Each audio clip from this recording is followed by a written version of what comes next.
Breaking చూస్తున్నాం. గాంధీ భవన్ కు కొండా మురళి వెళ్లారు. క్రమశిక్షణ కమిటీ చైర్మన్ మల్లు రవితో భేటీ అయ్యారు.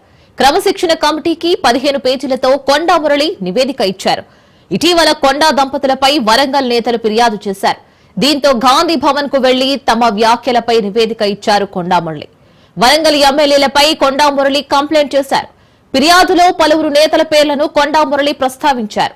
Wardhannapet MLA Nagaraju, Bhupalpally MLA Gandra Satyanarayana, Parakala MLA Revuri Prakash Reddy, Warangal west MLA Nayini Rajender Reddy, Kadiyam Srihari, Basavaraju Saraiah, Vem Narender రెడ్డిపై ఫిర్యాదు చేశారు.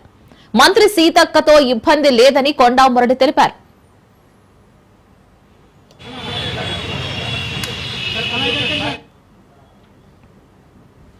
కాంగ్రెస్ పెద్దలంటే తనకు గౌరవమని అన్నారు కొండా మురళి. తనను రెచ్చగొట్టొద్దునని, చావుకు కూడా భయపడనని చెప్పారు.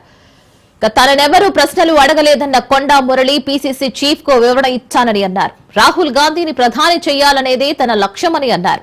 మంచి చెడు అనేది ఏదో తన అంతరాత్మకు తెలుసునని అన్నారు. తాను బలహీనున్నా బలవంతుణ్ణి అనేది అందరికీ తెలుసునని అన్నారు కొండా మురళి. సీఎంగా రేవంత్ రెడ్డి కలకాలం ఉండాలని కోరుకుంటున్నట్లు తెలిపారు. అదేవిధంగా పీసీసీ చీఫ్ మరింత బలోపేతం కావాలని ఆకాంక్షించారు. తాను రాజీనామా చేసి పార్టీ మారినట్లు చెప్పిన కొండా మురళి పదవులతో బయటకు వెళ్లలేదని గుర్తు చేశారు. బీసీలకు గౌరవించాలని, తన ప్రభావం తగ్గితే తన కోసం ఇంతమంది వచ్చేవారా అంటూ క్వశ్చన్ చేశారు. పార్టీ ఏ నిర్ణయం తీసుకుంటుందో తనకు తెలియదని అన్నారు.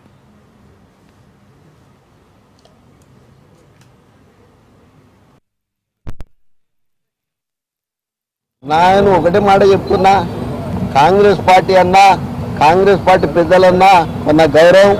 ఎందుకంటే ఆ రోజు మీరు చూసిన రాజశేఖర రెడ్డి గారి గురించి త్యాగం చేసినాం. మరి ఈ రోజు కూడా ఒకటే, రేవంత్ అన్న ఇలా ముఖ్యమంత్రిగా మళ్ళా ఉండాలని. బీసీ నాయకుడు మరి మహేష్ కుమార్ నిన్న పిసిసి అధ్యక్షుడు అయినందుకు ఇక్కడికి రావడం జరిగింది. నన్ను ఎవ్వరేం క్వశ్చన్లు అడగలేదు. అందరూ కూడా నాకు దగ్గరే.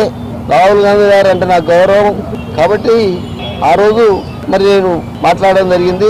ఈరోజు కూడా సోనియా గాంధీ గారన్నా ఇక రాహుల్ గాంధీ గారిని ప్రధానమంత్రి చేయాలనే ఆ తపన నా దగ్గర ఉంది. కాబట్టి మీరు ఎవ్వరు కూడా దీన్ని వేరే విధంగా అర్థం చేసుకోవద్దు. ఇప్పుడు కాంగ్రెస్ అంటే గౌరవం, దయచేసి దీన్ని వేరే విధంగా చిత్రీకరించవద్దని మరి కోరుకుంటున్నాను. మంచిదో చెడ్డదో అనేది నా అంతరాత్మ తెలుసు, అంతే తప్ప దాన్ని ధైర్యంగా చెప్పాలి అనేది అదేదో వివరణ వాళ్ళకి ఇవ్వడం జరిగింది. ఎవరికి ఇలా మల్లు రవణకు చెప్పడం జరిగింది. నేను బలవంతున్నా అనేది మీకు తెలుసు, ఇవాళ ప్రజలకు తెలుసు, భారతదేశంలో ఉన్న ప్రతి ఒక్కరికి తెలుసు.